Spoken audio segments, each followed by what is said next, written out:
This time on Movie Show Plus, Greg Russell sits down with Shailene Woodley and Sam Claflin to discuss their new film, Adrift. After this movie, I'm just looking at your proximity to the water. And it's like, do you really want to There's a wall between us. You'll get a sneak peek into the world of Jurassic Park Fallen Kingdom. And Tom Santilli will tell you how to talk to girls at parties.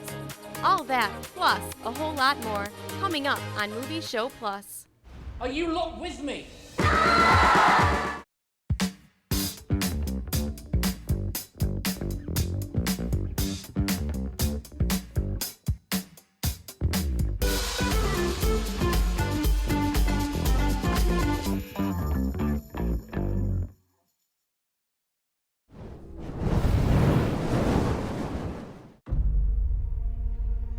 25 years ago, Universal and I took a big risk on a film that wasn't simply about dinosaurs. It was a film that embraced the age-old question, could science fiction become science eventuality? Jurassic World was a celebration of something that we all love. This movie is different. This movie is pushing something that we know forward into the future. You have everything that you need in a Jurassic movie, but then it gets more claustrophobic. It has this kind of gothic element, and you start to build up the tension in a very different way. We're picking up the movie a few years after the events of Jurassic World. I know why we're here. A rescue op. Hey, Owen. Save the dinosaurs from the island that's about to explode. What could go wrong? Blue, come with me. You know you can't stay here. Pack your men up right now. That's when we realized that these are not good people that we're dealing with. It was all a lie! The first part of this movie is classic Jurassic, and then you go into this far more dangerous world. We arrive at this mansion where they're auctioning off these animals to the highest bidder. What is that thing? They made it. The Indoraptor. They're gonna sell them. Not Blue. They need it for something else. We get to learn a lot more about Owen and his very special connection with Blue. Easy. I told Steven Spielberg, I think the heart of the story is about Blue. Hey, girl. I say we shut this whole thing down.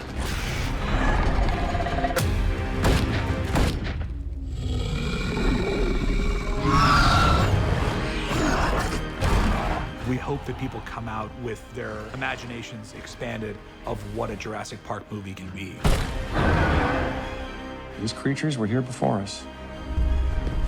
And if we're not careful, they're gonna be here after.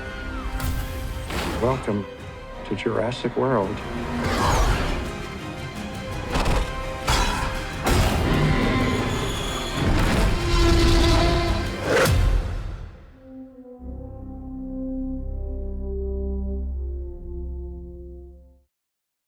And that's what's hot in Hollywood.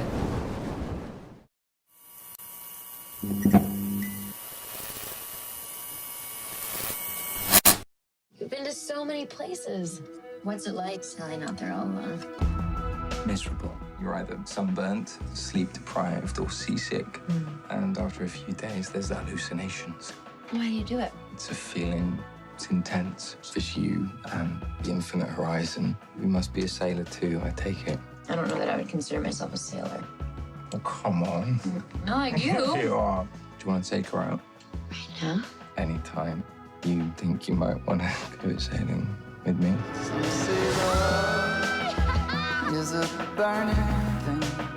And it should have just been this easy, type thing, but then you get hit by this storm and, oh my God, just all hell breaks loose. Yeah, I think truthfully, no one obviously expected it to happen, and they were very unprepared for it. How would you like to sail the Hosanna to California for us? 4,000 miles is insane. Come sail with me.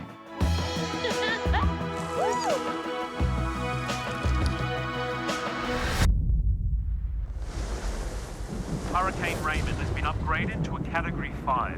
Should we be worried? Mayday! This is the sailing Amazonas, you copy! I love you. Get below! I'm not leaving you! Get below now!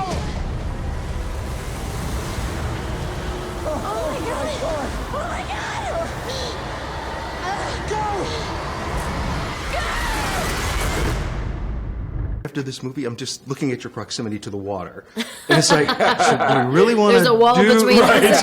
Right. But what a fascinating story. And I guess really even the most fascinating thing is it's true. I think that, you know, the fact that it is a true story just raises the stakes in every way. And I also think it invites people to be more inspired by the story, to know that if this woman and if this man were able to experience these life events and get through them, then where and how can we relate this to our own personal lives? Does anyone copy?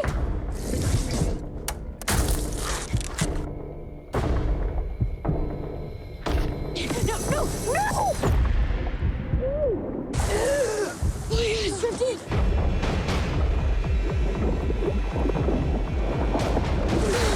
And then also knowing that only thing they had was peanut butter and sardines. That's what you two lived off of. And it's like, it doesn't sound like a, delicacy, but when it comes down to it, this is what we got. It'll do. Yeah, it'll do. Actually, the peanut butter, Sam and I had to lose quite a bit of weight for the movie, and so we were on very strict diets. And when you're in Fiji, there's not a lot to really choose from anyway. Right. So the day that we got to eat that peanut butter, I think we went through half a jar. Yeah. I was picking up as big of a glob as I We were still possibly going could. after they said cut. Richard! Oh my God, you're alive! We're not gonna die out here.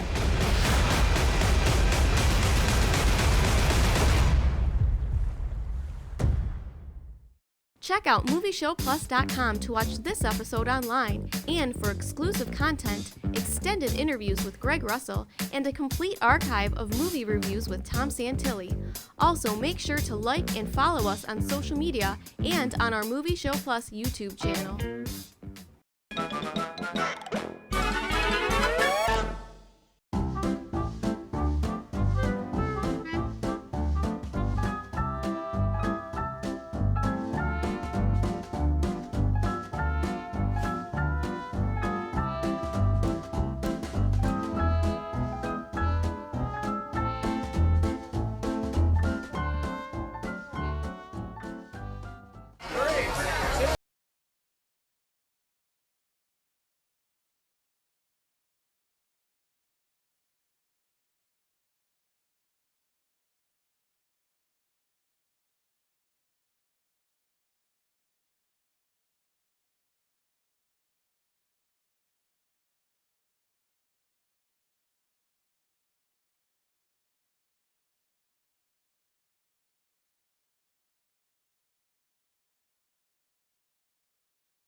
Checks out again. There's no mistake.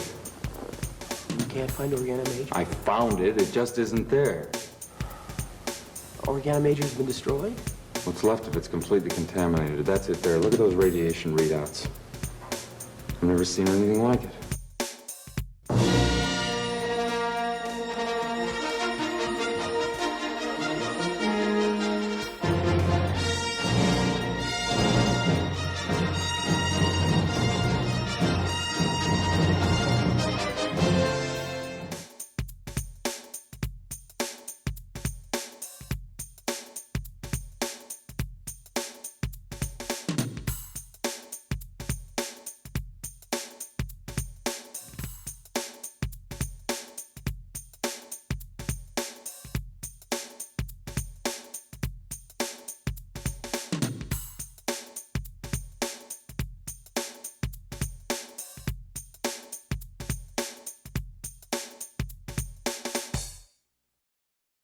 Important disclaimer.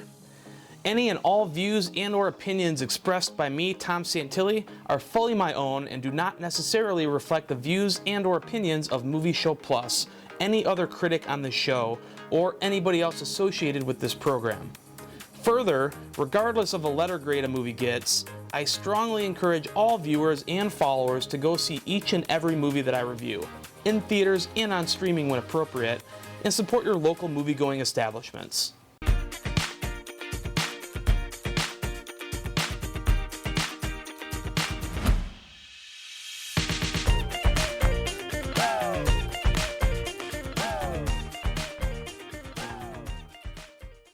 The first film I'm going to be talking about today is a movie called Adrift. It is based on a real-life story of Tammy Oldham and Richard Sharp. They are people who were caught in Hurricane Raymond in September of 1983, one of the deadliest and most catastrophic hurricanes of all time. Tammy is a drifter. She's played by Shailene Woodley. She meets a sailor played by Sam Claflin, and they fall in love. The film title Adrift, of course, refers not only to what happens to their boat, but kind of also to their personalities. Tammy is a drifter. She is kind of uprooted from home. She finds this guy. They connect. I really, really dig the director of this film, Baltazar Kormákur. He directed Everest, but also a film that came out last year called The Oath. The Oath is probably the best film that you maybe have never heard of and definitely didn't see last year, but go check it out. But I was super impressed with Baltazar Kormákur after The Oath. This movie, he does a great job of directing. The cinematography is stunning. There's a lot of underwater sequences and effects, and it just looks great. The acting is superb. Woodley and Claflin are both great. This movie is told in flashback. It kind of goes forward, as you see what's happening in current time after the hurricane aftermath.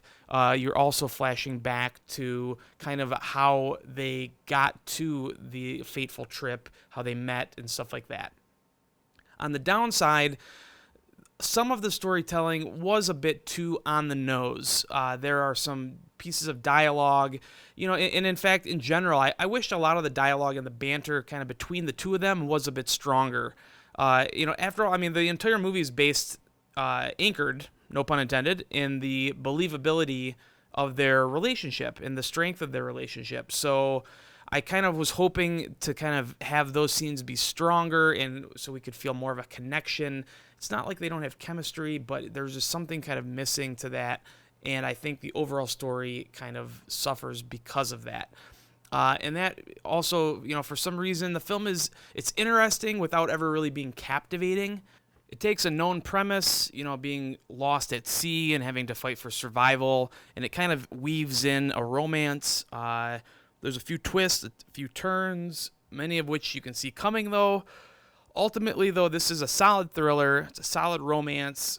And I really hope that this movie doesn't get lost at sea at the box office this weekend, because it's definitely worth watching. Go out, seek out Adrift. I give it the grade of a B.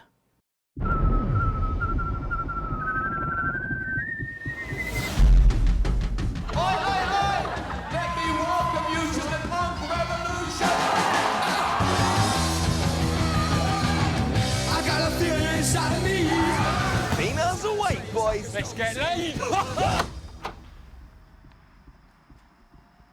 Hello. Welcome. They must be from California. It's gonna be all right. Just corner the one that looks the loneliest and speak in short sentences. Hello, my name is N, short for Henry. I'm Zan. Now that is punk. Do more punk to me. What do your people do on an ordinary day? We do what we want. Have you no restrictions? This is unprecedented. We've got to get out of this. We've got to get out of this. Also in theaters this weekend is a strange British punk rock comedy called How to Talk to Girls at Parties. It's from director John Cameron Mitchell. He also directed the cult classic Hedwig and the Angry Inch. He's looking to strike cult status again with this movie. It involves a group of teens that are so strange that they seem like aliens, and that's because, spoiler alert, they are aliens. One of the aliens is played by Elle Fanning. She falls for a young human male played by Alex Sharp. Also stars Nicole Kidman, Ruth Wilson. I found this film to be a compelling premise, but one that wasn't able to really sustain its power over the course of the entire movie. This felt like one of those movies that's just trying to kind of be cool and stylish instead of letting others ultimately judge it as being such. So in that sense, it just sort of tries a bit too hard.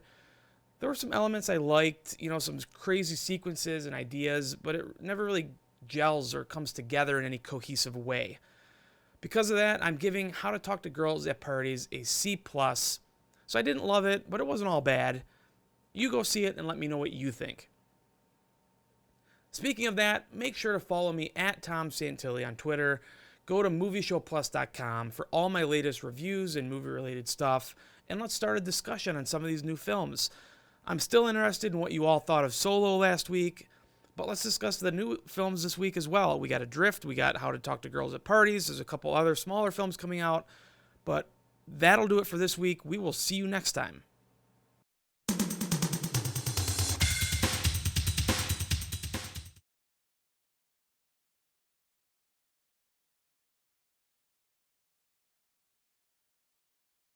Oh, I do like a party. Come on, Pooh.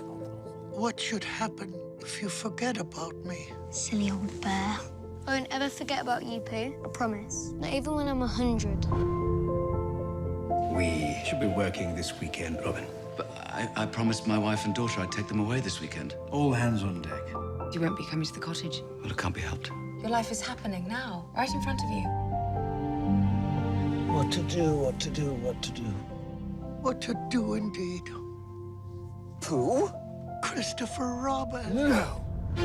The tree I remember was in the countryside, not here in London. There's no opening. I suppose it's where it needs to be. That's a silly explanation. Why, thank you. Pooh, why are you here? Oh, yes, I need your help. I've lost all of my friends. Let's get to the bottom of this. Look up, Pooh. Here I come. It would appear that I am stuck. Have you just eaten honey? I have not just eaten honey. I wonder which way. I always get to where I'm going by walking away from where I have been. Do you? That's the way I do it. Hello, Eeyore. Christopher Robin, it's you playing again. Let's go and see if we can find Piglet. I've already stayed far too long.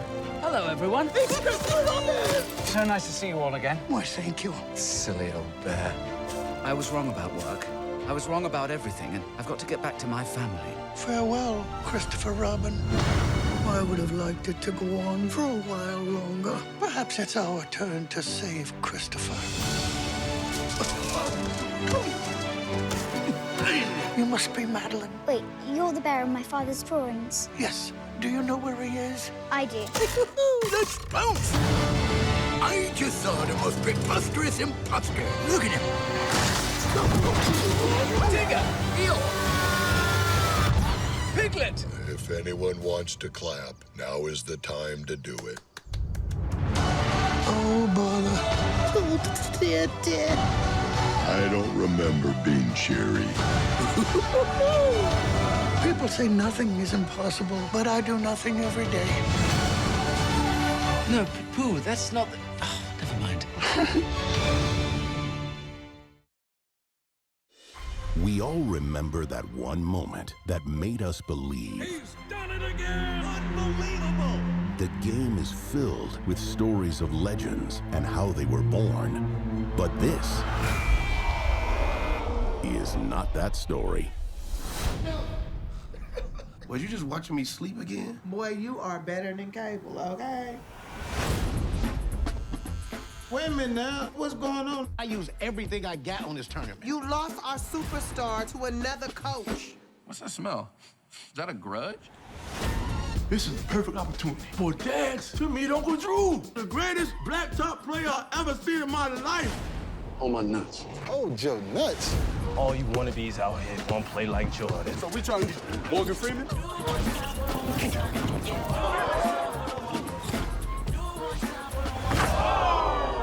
do him like that, Uncle Drew. Someone like you could combine the old school with the new school. It's got to be my team, my roster. Yes! You got a Game Boy? An electronic book? Come on now, gotta get the boys. Drew's putting the squad back together.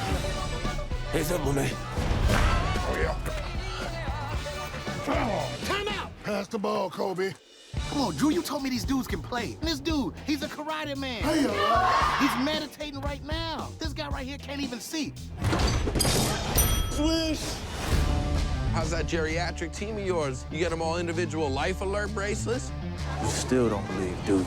I got each of you a little something. So we gon' ball? We gon' ball. This is where it happens. Let's do this. Play the game the right way. Fixes everything. Get that out of here. This is the moment. You gonna run away from it, or you gonna step up and take it?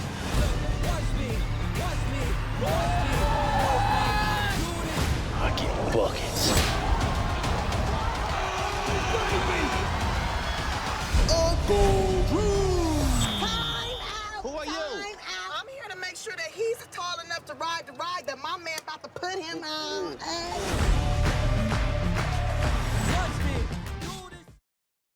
Check out MovieShowPlus.com to watch this episode online and for exclusive content, extended interviews with Greg Russell, and a complete archive of movie reviews with Tom Santilli. Also, make sure to like and follow us on social media and on our Movie Show Plus YouTube channel.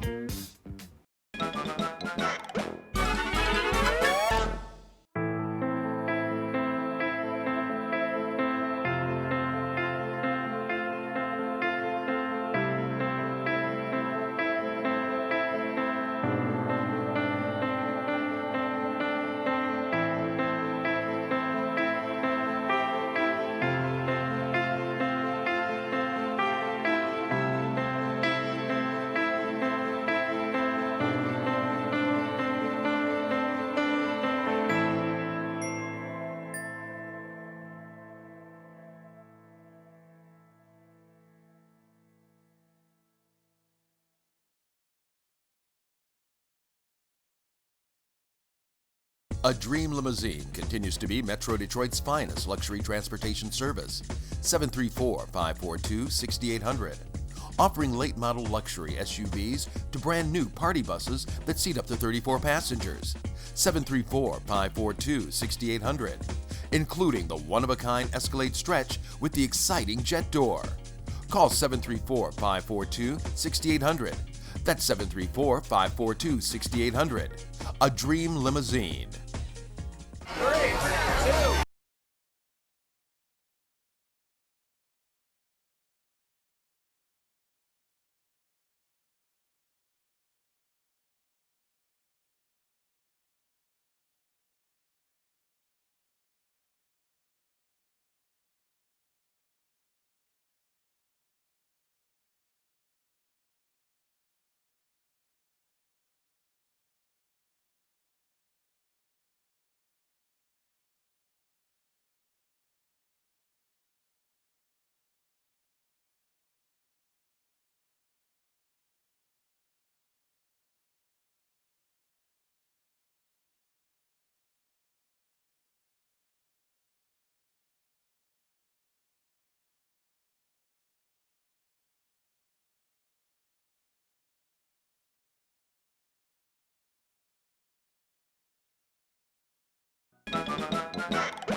Paul Glantz, thank you so much for joining me here on the Film Survivor podcast. This is a real treat. Tom, it's my pleasure. Thanks for having me. So, I have a lot to ask you. I have a lot of questions about, just the current state of movie theaters and cineplexes and everything that you've done with Imagine here in Michigan and in the Midwest. But how did you get to where you are today? What do you credit it to, and kind of what's your nutshell story? It was really a combination of hard work, luck, and if you talk to anyone who's successful and they claim there was no element of luck whatsoever, I'll tell you they're mistaken. One of the biggest changes that I feel like you've kind of been an innovator with as well is how movie theaters have changed into more of a kind of a luxurious experience. What led to this change of this more luxurious experience, and how has that kind of changed your game plan from the top down? Well, Tom, I would tell you that it's like every business. Every business has to evolve and change to meet the expectations of the marketplace as they evolve. And so so it's not just financial, it's a matter of survival, in my opinion. I got to ask you this, too, while I have you on. People always talk about how expensive, candy and concessions and stuff are at movie theaters, and I always tell people to make sure that you buy stuff there regardless of the price, because in a way you're helping support the theater, because that's a lot of where the theaters get their revenue and stuff like that. What can you tell people about why a bottle of water at a movie theater is $4 versus you get it at a 7-Eleven for $1? You're spot on in terms of the economic model. The film royalties generally run about, on average, 60% these days. So if you buy a $10 movie ticket, $6 of it's going to the studio. And so we don't object to that. But here's the premise. If you look at all of the fixed costs and of operating the business, I've got property taxes, a mortgage payment, I've got managerial labor, I've got utilities. All these fixed costs are quite extraordinary, really, relative to the income stream. But for the privilege, and I genuinely mean this, the privilege of offering our guests food and beverage on which we can earn a margin, there would not be a viable business model. Sure. And so for those who, think they're going to sneak the Coke in their purse or some candy in and so forth, we ask them not to do that. Again, if we didn't have the privilege of offering those products, we'd be out of business. How does Paul Glantz define success? Well, all success is born out of serving your customer. And that's what I'm always striving to do, both in my insurance business as well as at Procter. I want to ensure that we have raving fans of our businesses. And if our guests and or our clients are satisfied with our service, then inevitably we will continue to be successful. Check out MovieShowPlus.com to watch this episode online, and for exclusive content, extended interviews with Greg Russell, and a complete archive of movie reviews with Tom Santilli. Also, make sure to like and follow us on social media and on our Movie Show Plus YouTube channel. Next time on Movie Show Plus. We're back just in time for the premiere of summer's next biggest blockbuster, Ocean's 8. Even if this was possible, you'd need 20 people. 7 people. Why do you need to do this? Because it's what I'm good at. Let's all go to the lobby. Let's all go to the lobby. Let's all go to the lobby.